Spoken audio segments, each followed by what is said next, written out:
மீள்குடியேற்றம் தொடர்பாக கதைக்கிறதுக்காக வந்திருந்த நாங்கள் எங்களை கூட்டி வந்தது இந்த பால் என்று சொல்ல வேண்டிய அமைப்பு எல்லா மாவட்டங்கள்லேயும் காணி ஒழிப்பு தொடர்பாக கதைக்கிறதுக்கு வந்திருந்தார்கள். எனக்கு ஒரு சந்தர்ப்பம் தந்திருந்தார்கள். உண்மையில் நாங்கள் இதில் தெரியப்படுத்த வேண்டிய விடயங்கள் பல இருக்கிறது. தவறான செய்திகள் ஜனாதிபதியிடம் தெரிவிக்கப்பட்டு கொண்டிருக்கிறது. காணி சுவீகரிப்பு, விமான நிலைய விஸ்தரிப்பு என்ற போர்வை, இராணுவ பாதுகாப்பு என்ற போர்வையில் இந்த வழிவடக்கு காணிகளை அபகரிக்கின்ற ஒரு பாரதூரமான ஒரு நடவடிக்கை இந்த ஒரு நல்ல அரசாங்கத்தின் இந்த காலத்திலும் நடைபெற்று கொண்டிருக்கிறதை நாங்கள் தெளிவுபடுத்தி இருக்கிறோம். என்ன பிரச்சனை என்றால் உண்மையில் இராணுவத்தினுடைய பாதுகாப்பு என்ற பேர்வையில் வழிவடக்கில் பல ஏக்கர் காணிகளில் சிவில் பாதுகாப்பு திணைக்களம் என்ற பேரில் விவசாய நடவடிக்கைகள் நடத்தப்படுகிறது எங்களுடைய உறுதி காணிகளில். அதுக்கு அப்பால் விமான நிலைய விஸ்தரிப்பு இது இப்போ பேசுபொருளாகவும் காணி சுயரிப்பை அரசு அதிகாரிகள் மிகவும் தந்திரமாக செய்வதற்குரிய ஒரு ஏற்பாடு நடைபெற்று கொண்டிருக்கிறது. இதற்கு நாங்கள் முற்றுமுழுதாக நாங்கள் இதை நிராகரிக்கிறோம். ஒருபொழுதும் ஏற்க மாட்டோம். எங்களுடைய உயிர் போனாலும் நாங்கள் இந்த சுயரிப்புக்கு விட மாட்டோம். ஏனென்று அந்த விளக்கத்தை நாங்கள் சொல்லுகின்றோம். பலாலி விமான நிலைய ஓடு பாதை 2400 மீட்டர் நீளமானது. கட்நாயக்காவினுடைய ரன்வே ஓடு பாதை 3400 மீட்டர் நீளமானது. அதே போல் ரட்மாலாவில் இருக்கிறது 1700 மீட்டர் நீளமான ஓடுபாதை. ஆகவே பலாலியில் இருக்கிற விமான ஓடுபாதையை விஸ்தரிக்கிறதுக்கு, அதாவது விமான நிலையம் விஸ்தரிக்கிறதற்கு ஓடுபாதைக்கு காணிகள் தேவையில்லை. இதை நாங்கள் தெளிவாக சொல்லியிருக்கிறோம். இதுவரைக்கும் வந்து இறங்குகின்ற விமானங்கள் 1300 மீட்டர் நீளமான பிரதேசத்துக்குள்ளே இந்த விமானங்கள் இறங்கிவிடும். இன்னும் 1500க்கும் மேற்பட்ட ஓடுபாதை பயன்படுத்தாமல் இருக்கிறது. கட்டுவன் பிறையான பிரதேசத்தில் அது பயன்படுத்தப்படாமல் இருக்கிறது.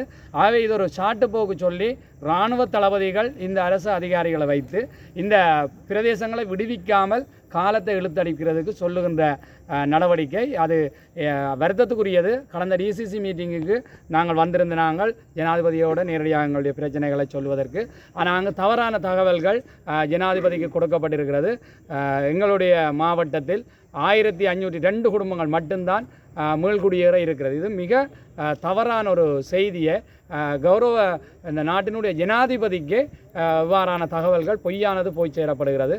நான் பலாலி கிழக்கை சேர்ந்த நான் 2500 ஏக்கர் காணி இன்னும் அந்த வழிவடக்கிற விடுவிக்கப்பட இருக்குது.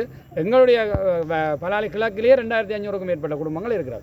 அது எவ்வாறு சாத்தியமாகும்? பலாலி, மயிலட்டி, தையட்டி, ஊரணி, கட்டுவனண்டு பல கிராமங்கள் அங்கே இன்னும் மீள்குடியேறாமல் மக்கள் அகதிகளாக சொந்த நாட்டில் வாழ்ந்து கொண்டிருக்கிறார்கள். மைத்ரிபால சிறிசேன ஜனாதிபதியாக அவர்கள் இருந்தபோது 1500 ஏக்கர் விட்டிருந்தார். ஆனால் இந்த ஜனாதிபதி தேர்தலுக்கு முன்பு மக்களுடைய காணிகளை விடுவோம் என்ற வாக்குறுதிகளை வழங்கி வந்தார்.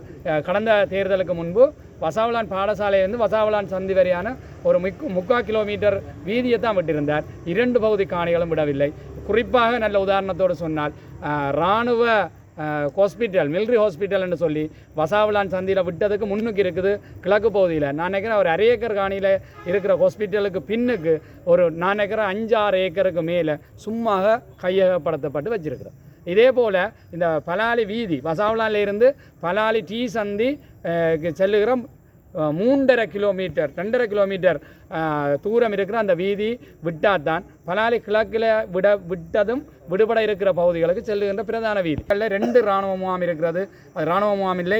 பலாலி ராஜேஸ்வரி அம்மன் கோயிலுக்கு முன்னுக்கு ஒரு வாகன கராஜும், வீரப்பள்ளி என்ற இடத்துல அந்த காவலரன்களில் காவல் காக்கின்ற இராணுவ வீரர்களுக்கான ஒரு சிறிய மினி முகாம், லைட் இன்ஃபென்ட்ரி அவர்களுடைய பிரதான முகாம் பலாலிக்கு வெளியில் ஒட்டகப்புலத்தில் அவர்களுடைய ஹெட் குவார்ட்டர்ஸ் இருக்கிறது. ஆகவே இந்த 2 இதையும் எடுத்து பலாலி ரோட்டையும் விட்டு பலாலி கிழக்கு முதல் இப்பொழுது விடலாம். நான் கணக்க